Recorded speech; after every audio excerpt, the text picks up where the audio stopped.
Hello, എല്ലാവരും ഭക്ഷണം കഴിക്കാം. നമ്മൾ ഉച്ചത്തെ ഭക്ഷണം കഴിക്കാൻ പോവുക. എല്ലാവരുടെ കറികളൊക്കെ ഒന്ന് പറഞ്ഞു. നമ്മളെ കറികൾ കണ്ടാലോ?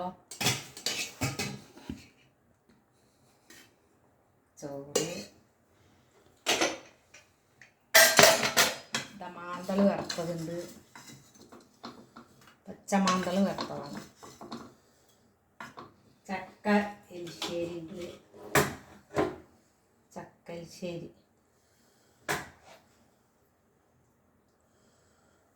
ബീറ്റ്റൂട്ട് ഉപ്പേരി, ഉപ്പുമാങ്ങ,